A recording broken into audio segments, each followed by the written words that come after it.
बिस्मिल्लाहिर्रहमानिर्रहीम। अस्सलाम वालेकुम। आज मैं बनाऊंगी उबली हुई सेवइयाँ। उबली हुई सेवइयाँ बनाने के लिए चाहिए सेवइयाँ, घी और चीनी। मैं अपने घर में अक्सर तौर पे ऐसी सेवइयाँ बनाती हूँ जो बिल्कुल सिंपल तरीके से, बहुत ही आसान, बिल्कुल बिल्कुल आसान रेसिपी के साथ बनती हैं।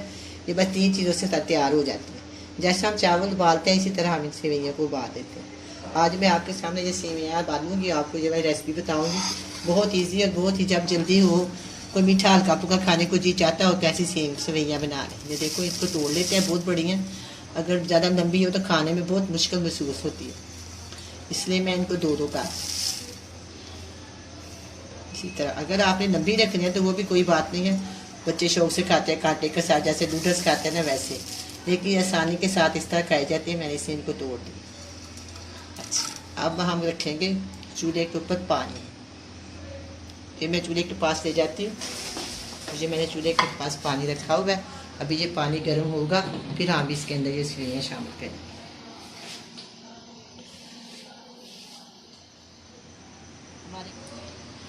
अब ये पानी को उबाल आना शुरू हो गया है, खूब पानी पक रहा है। अब मैं इसके अंदर इस सेवइयों को शामिल कर आसानी कर आस्ता आस्ता बड़ी प्यास से। चलिए, इसके अंदर मैंने इनको शामिल कर दिया।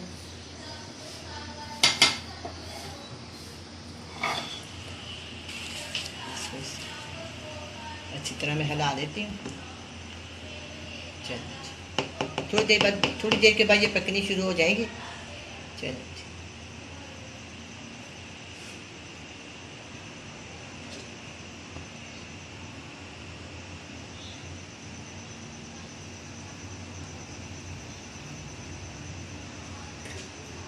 दो तीन मिनट के बाद हम इसको चेक कर लेंगे ये गल गई हैं कि नहीं। ये बहुत जल्दी गल जाती हैं।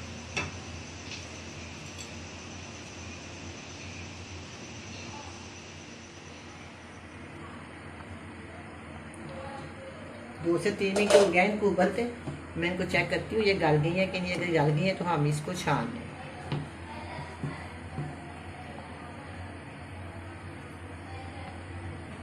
हाँ, ये गल गई है, उबाले आ गए, 4 5 6 उबाले इसको आ गए। तकरीबन मैंने इनको 2 मिनट पकाया। अब हम क्या करेंगे, इसको छान देंगे।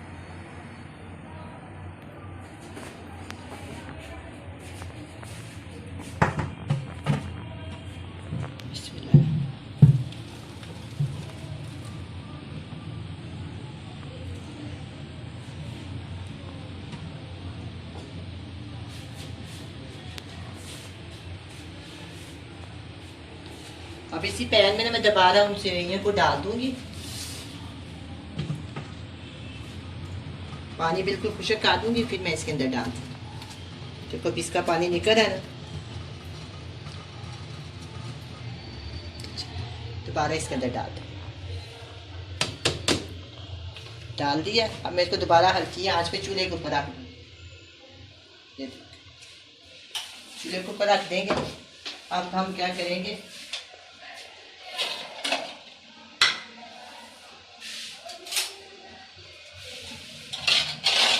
इसके अंदर 1 टेबल स्पून घी का लगा के इसको दम पे रख दें। लगा दें। चलो, ये देखो, बिल्कुल मैंने इसको लगा दिया अच्छी तरह। इसको 2 मिनट के लिए दम के ऊपर रख दें ताकि इसका तमाम पानी खुशक हो जाए, जैसे हम चावल उबालते हैं ना इसी तरह।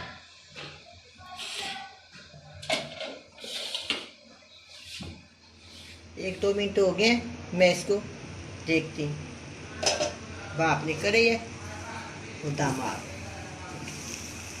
माशाल्लाह, देखो लहदा लहदा सेवइयाँ कितनी अच्छी सेवइयाँ। जो देखे मैं आपको दिखाती हूँ। अब मैं इसको डिश आउट करती हूँ, आपको बताती हूँ कि खानी किस तरह है इनको। ये तो बिल्कुल उबली हुई है। अब मैं आपको बताती हूँ इसको खाना किस तरह।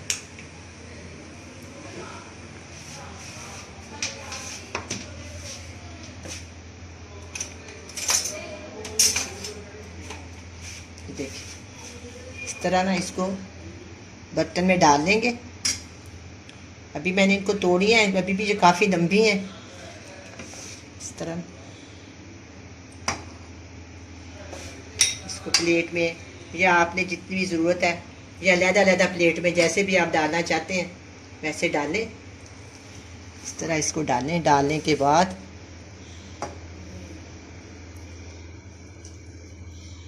ये देखिए थोड़ी सी और डाल देती हूँ। चलें अब देज को मैं साइड पे कर देती हूँ। ये देखिए इसको सीधा करके सारी सेवइयाँ को इसके ऊपर, डालडा घी नहीं लगता इसके ऊपर, सिर्फ देसी घी लगता है, वो भी खालिस हो। अगर खालिस ना हो तो गला ख़राब होने का डर होता है, क्योंकि हमने इसको कच्चा बिल्कुल इस्तेमाल करना है। अब इसके ऊपर हम ज़्यादा सारा ना घी डाल देंगे ताकि ये अच्छी तरह तार हो जाए। इतना ज़्यादा घी डालें कि जो अच्छी तरह तार हो जाए। जो बहुत ही मज़ेदार हल्की फुल्की सेवइयाँ लगती हैं, काफ़ी चीज़ों से अच्छी लगती हैं। अक्सर शीर खुरमा, सेवइयाँ, जर्दा, काफ़ी कुछ हम लोग इस्तेमाल करते हैं, लेकिन ये एक अलहदा डिश है। मैंने कहा क्यों ना आपके साथ शेयर करूँ। है तो बहुत सिंपल, लेकिन ये खाने में बहुत मज़ेदार है। इसी तरह हम इसके ऊपर कच्ची चीनी डाल देते हैं। ये देख,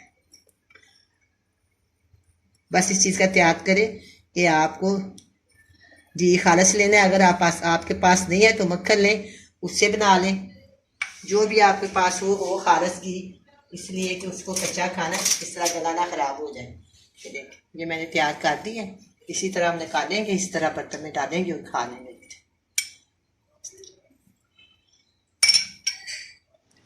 बहुत मज़ेदार उबली सेवइयाँ तैयार हैं। आप भी बनाए, बड़े मज़े से खाएं। अल्लाह हाफिज़।